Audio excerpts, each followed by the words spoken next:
Hello everyone! My name is Ashley Nazareth Banegas, and the article I chose is titled Self-Management to Support Students with ASD. The author of the article is Margaret A. Schulze.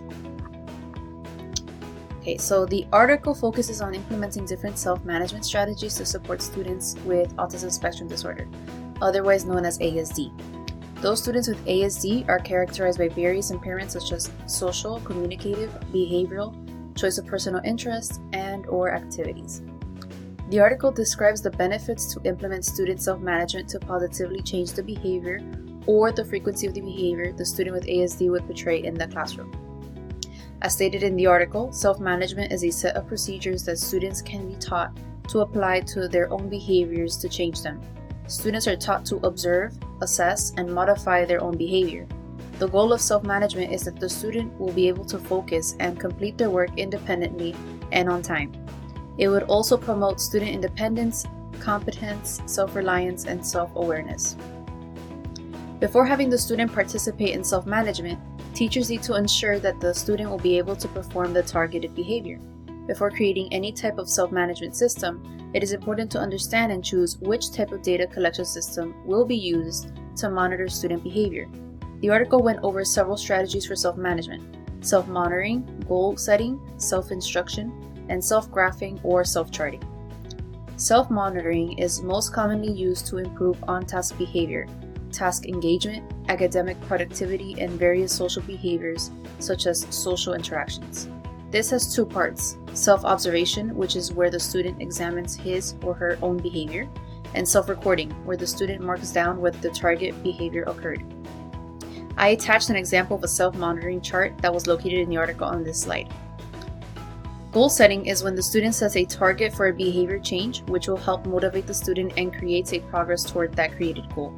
Self-instruction is when the student verbally states the tasks needed to complete an assignment.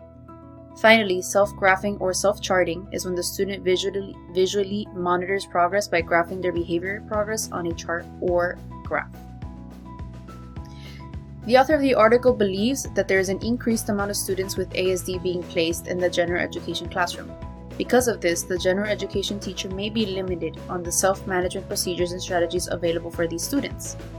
Through proper guidance and reinforcement, the author claims that self-management strategies has the potential to support the needs of students with ASD in the general education setting, to promote social and academic growth. Since students with ASD lack the ability to create their own behavioral goals, the author of the article believes that the teachers and other classroom staff are responsible for providing engaging and positive activities where students are able to portray appropriate classroom behavior, as well as turning in work and completed and on time.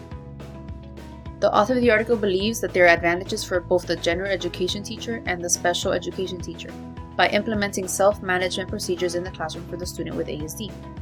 Through these self-management procedures, it would lessen the amount of time and effort necessary to directly manage student behavior. As teachers, we should always be listening to student feedback, but also allowing them to participate throughout their own learning process.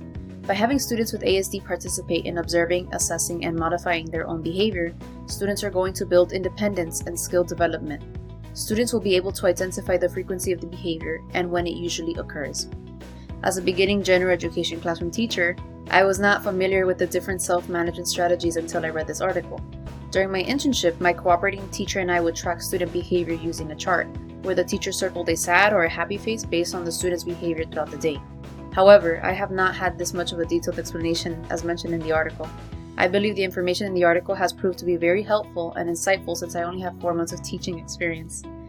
There are more and more students with disabilities being included in the general classroom setting, so it is important to be informed and aware of the different strategies available.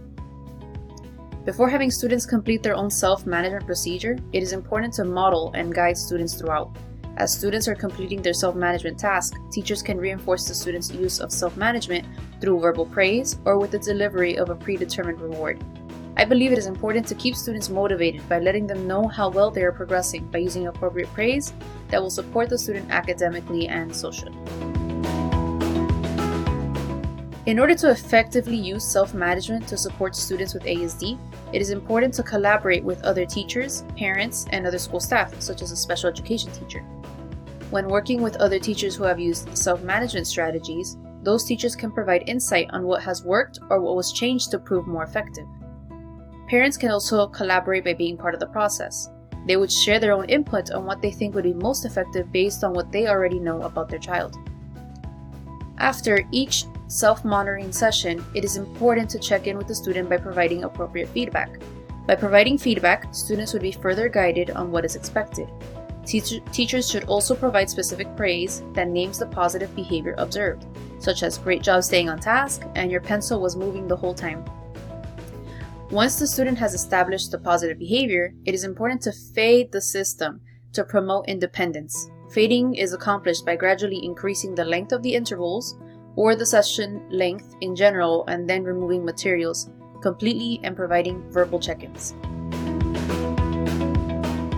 The article was retrieved from the Steelman SEU Library, peer-reviewed, and within the last 5 years. Thank you for watching and have a blessed day.